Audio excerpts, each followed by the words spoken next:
slow erosion. It does not shatter you, it sands you down, gradually, precisely. There is a version of you that prefers stability over truth. It calls this maturity, it calls this balance, it calls this peace. The witness does not argue. It has seen what happens when pressure is removed too early. Structure weakens, edges soften, conviction becomes vocabulary. You learn to explain yourself instead of refining yourself. You learn to intellectualize fear instead of walking into it. You learn to rename retreat as strategy. The witness recorded each revision. Strength is not built in comfort. It is revealed under strain. This is not motivational doctrine. It is structural law. Pressure does not create integrity. It exposes whether it was there. Most collapse is not sudden. It is negotiated. Small concessions, small delays, small permissions granted to weakness. You told yourself it was temporary. The witness remained silent. There is a misunderstanding about freedom. You believe it means removal of constraint, absence of tension, end of resistance. Freedom that cannot endure pressure is decoration. Real freedom survives scrutiny, survives loss, survives isolation. It does not demand comfort to remain intact. The witness has watched you seek liberation through avoidance. It does not intervene. You are most fragile when nothing challenges you. When your ideas go untested, when your habits go unopposed, when your narratives go unquestioned. Decay prefers agreement. Pressure is selective. It filters. It clarifies. What fractures under stress was never structural. What strengthens under weight was always waiting. You sensed this once, before you chose ease. Antifragility is not resilience. Resilience resists shock and returns to baseline. Antifragility improves because of shock. It does not endure damage. It incorporates it.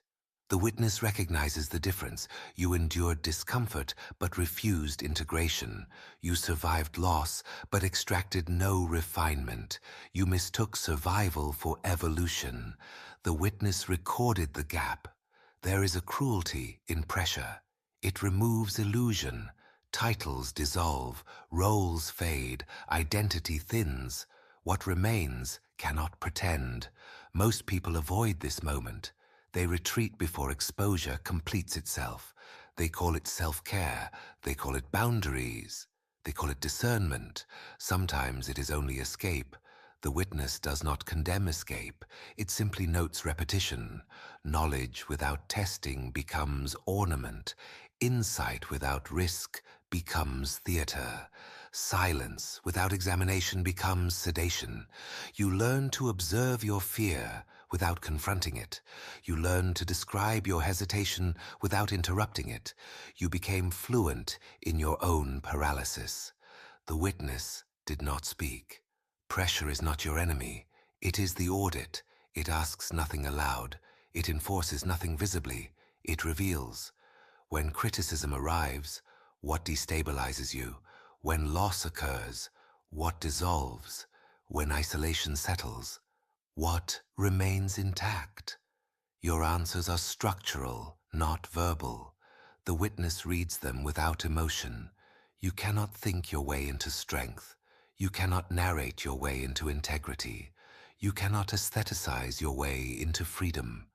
Freedom that survives pressure is earned through subtraction. What breaks was excess. What remains was essential. The witness has been waiting for the unnecessary to fall away. This is not a call to suffering. Suffering pursued for identity is another performance. This is recognition. When pressure arrives, observe what you rush to protect: comfort, reputation, belief. What demands immediate defense is often the most fragile. The witness sees the reflex.